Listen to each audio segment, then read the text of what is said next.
Bom dia, meus queridos alunos dos sextos anos de ciências. Está começando mais uma aula aqui com a professora Luciane e nós vamos dar sequência com a resolução dos exercícios sobre o tema Terra por dentro e por fora. Peguem então as apostilas na página 112, no exercício de número 5. Nós temos a questão: analise a imagem a seguir e tente descobrir qual é o animal fossilizado. Justifique sua resposta. Então, a partir da descrição então que nós temos desta figura, nós podemos constatar então algumas estruturas semelhantes a um animal que nós temos hoje. Então, é possível que esse fóssil então seja de uma ave. Por que seria então de uma ave? Devido à presença aqui em cima dessa parte aqui da cabeça do bico, devido também à presença aqui dos membros anteriores aqui transformados em possivelmente asas e devido também às pernas características aqui embaixo então de uma ave. Então esse animal seria então possivelmente uma ave por esse fóssil aí então encontrado em rochas. Na página 112, nós temos o exercício de número 6. Observe o esquema e utilize as letras para indicar a sequência correta dos acontecimentos. Nós temos então as letrinhas A, B, C e D e o tempo que foi passando aí de acordo com após a morte aqui de um ser vivo até ele ser encontrado então o seu fóssil. Então, como que nós poderíamos falar então esta sequência correta então das letras? Vamos começar então com a letra A. O que nós temos na letra A? Na letra A, então, nós temos a morte de algumas espécies, então aqui nós temos a espécie de um animal. Então lá embaixo nós temos a morte de um organismo, então de um ser vivo. Então nós vamos colocar então essa letrinha A no último parênteses. Continuando, o que nós temos então nesse segundo passo aqui, conforme o tempo vai passando, na letrinha B? Na letrinha B, nós temos que os sedimentos, após esse animal morrer, foram se acumulando sobre o corpo dele, por cima do corpo dele. Então, nós temos aqui, os sedimentos se acumulam e vão cobrindo o corpo, então, do organismo que morreu. Então, nós vamos colocar na letrinha B. Na letra C, o que nós temos então nessa figura, na sequência? Essa espécie, aos poucos, vai virando, então, se incorporando aí nas rochas. Nós temos então que as camadas de sedimentos que se acumularam sobre o corpo que tinha morrido e a que continha o ser vivo passa a se transformar em rocha, enquanto ocorre a substituição da matéria orgânica então do corpo do ser vivo, dos ossos, e eles vão se transformando então em minerais. A mineralização. Então, portanto, nós colocamos a letrinha C. E por último, na letra D, nós temos uma pessoa aqui no cantinho e é um paleontólogo que está estudando aí os fósseis, tá? Então, ele está encontrando aqui um fóssil. Então, nós temos, vai ficar na última questão, milhões de anos depois, os paleontólogos encontram o fóssil e vão estudar esses seres vivos, possivelmente já extintos aí depois de milhões ou milhares de anos. Então, letrinha D. Então, a sequência ficou do número 6, C, B, D e A. Então, complete aí na apostila de vocês. Então, aqui na página 112, nós temos o exercício de número 7. Assinale V para as afirmações verdadeiras e F para as questões falsas. Então, vamos lá. Para falar de intemperismo, vamos relembrar um pouquinho a aula passada. Nós temos, então, a rocha. Quando ela sofre, tanto a rocha quanto o solo, sofre transformações, alterações, nós chamamos esse processo de intemperismo ao longo do tempo, essas transformações sendo feitas.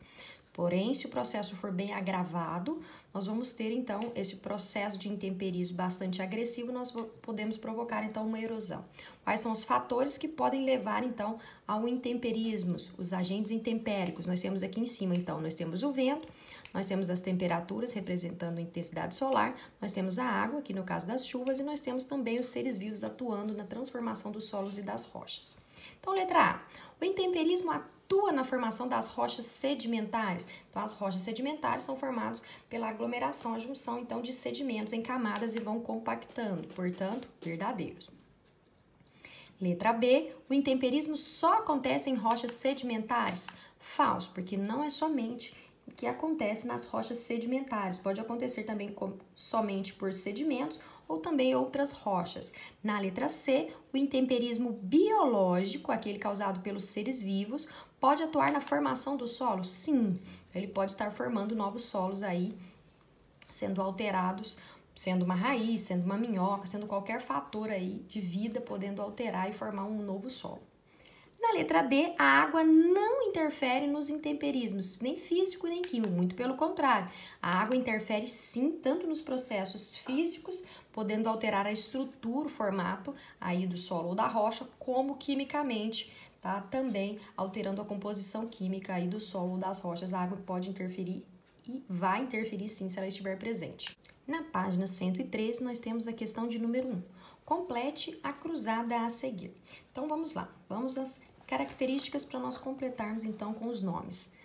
Primeira frase, frase número 1. Camada do planeta em que vivemos, a mais externa aí, onde vivem os seres vivos, crosta terrestre. Nós vamos colocar, então, no espacinho aí o primeiro nome, crosta.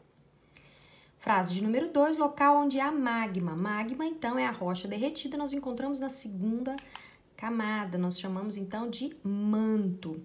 Número 3, camada mais interna do planeta Terra. Nós já falamos duas, então sobrou só a última camada aí, a mais interna, é o núcleo, inclusive a mais quente. Número 4, expelidas pelos vulcões, ajudam a fertilizar o solo.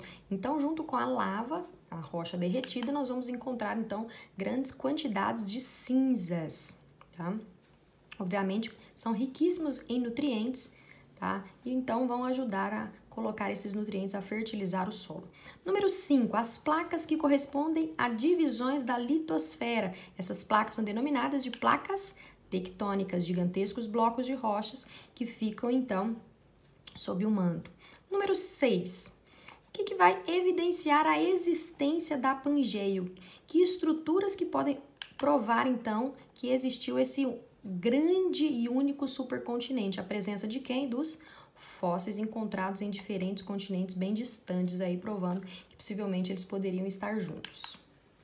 Na página 113, nós temos a questão de número 2. O estudo das camadas da Terra se baseia em cálculos sofisticados, porém, até o momento, nenhuma tecnologia humana conseguiu alcançar camadas muito profundas do nosso planeta. Na década de 1970, pesquisadores russos iniciaram a perfuração de um poço, que atingiu cerca de 12 quilômetros de profundidade, o que não representou um avanço significativo, se comparado aos milhares de quilômetros necessários para alcançar o centro da Terra, o nosso núcleo. Cite quais são as camadas da Terra e mencione ao menos uma característica de cada uma dessas camadas da Terra. Então, vamos relembrar as aulas passadas. 3 camadas, mais de fora, crosta terrestre, segunda, mais interna, o manto, e a mais interna de todas, o núcleo. Então, vamos falar de cada uma delas. Então, crosta terrestre é a camada mais superficial, de fora aí, e é onde nós, todos os seres vivos, vivemos. A segunda camada abaixo da crosta é encontrado o manto terrestre. Ele é formado de magma, que é rocha derretida, e ele é subdividido em interno e também externo. Já a terceira camada da Terra é o núcleo, é a porção central do nosso planeta. Também, quanto mais interno, mais quente, portanto, o núcleo é o que apresenta temperaturas mais altas, e ele também é subdividido em interno e externo. Na página 113, nós temos a questão 3. Como é possível comprovar que os continentes já foram unidos? E vamos justificar a nossa resposta. Então, uma das alternativas para a gente poder provar, uma das teorias, seria o quê? Seria a mesma espécie, uma espécie de fóssil encontrada em 2 continentes. Por exemplo, aqui na África e aqui na América do Sul, a mesma espécie de fóssil encontrada em 2 continentes, tá?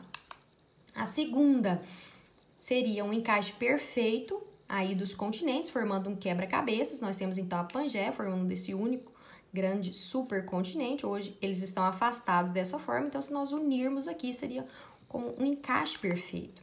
E o terceiro é que foi encontrado carvão aí na Antártida, ou seja, possivelmente existiu seres vivos e aí eles se fossilizaram, possivelmente havia grandes florestas aí, plantas. Página 114, exercício número 4. As figuras 1, 2, 3, 4 e 5 a seguir mostram a história tectônica do nosso planeta, da Terra, nos últimos 250 milhões de anos de tempo geológico.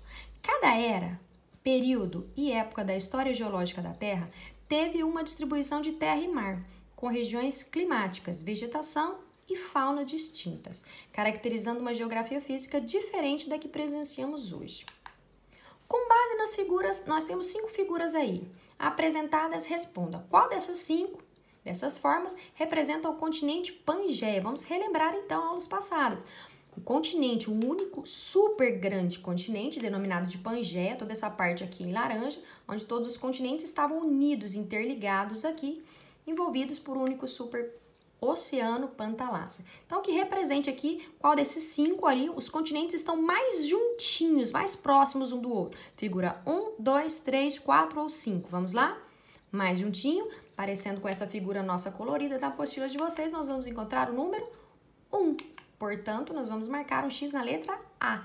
Apenas a figura de número 1, que é a mais parecida com essa aqui colorida embaixo, que eu coloquei para vocês fazerem a comparação.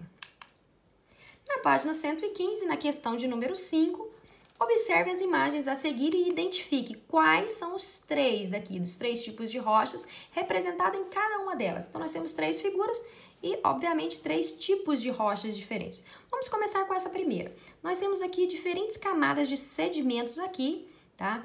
No sentido horizontal, ou seja, sedimentos foram se acumulando, depois mais uma camada e foi compactando, e mais uma camada. Nós temos o tipo de rocha denominado sedimentar. Nessa segunda figura, nós temos aqui rochas derretidas, tá? Nós chamamos então de magma. Quando sai pelo vulcão, nós denominamos de lava. Então, o tipo de rocha é a magmática, ígnea ou ainda eruptiva.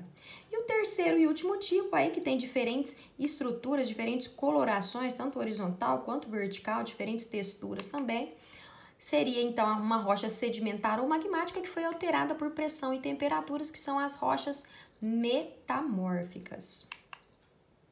Na página 115, a questãozinha de número 6. Uma erupção vulcânica é um fenômeno da natureza geralmente associado à extravasão de material oriundo de regiões profundas da Terra. As rochas originárias desse processo vulcânico são denominadas de quê? Então, nós temos aqui rocha derretida, que estão abaixo aqui da crosta, mas se elas encontrarem, então, uma fissura ou muita pressão e temperatura, faz com que essa rocha derretida, esse magma, ele saia de camadas mais internas e atinja aqui, então, a crosta terrestre aqui pelos vulcões. Nós denominamos essas rochas de rochas magmáticas, eruptivas ou ígneas, que nada mais é do que o resfriamento, porque mudou a temperatura, e essas rochas vão se solidificar, o magma vai se solidificar, e vai formar então as rochas. Nós vamos marcar a letrinha C, rochas magmáticas, que é sinônimo, né, de eruptivas ou ígneas. Se tivesse essas alternativas, poderíamos marcar também. E aqui, para a gente finalizar, na página 116, a questãozinha de número 7. Formule um pequeno texto explicando a importância da gente estar estudando os fósseis. Então, vamos ver, então, um pouquinho de conhecer, por que é importante nós conhecermos, então, esses seres vivos aqui, tá? Que os paleontólogos vão encontrando. Primeiro, para compreendermos a história do nosso planeta e dos seres vivos existentes nelas. Pode haver também espécies que passem por um processo de evolução, comparando então as espécies que nós vamos encontrando, antigas, possivelmente até extintas, com as nossas que nós temos aí atuais. Então, encontrar espécies extintas também, fazer essa comparação de evolução, estão interligados. E também é possível encontrar onde existiam mares ou terras antigos, continentes aí antigos, para fazer essa comparação. Pessoal, e é isso aí. Eu vou ficando por aqui. Um grande abraço e até a nossa próxima aula.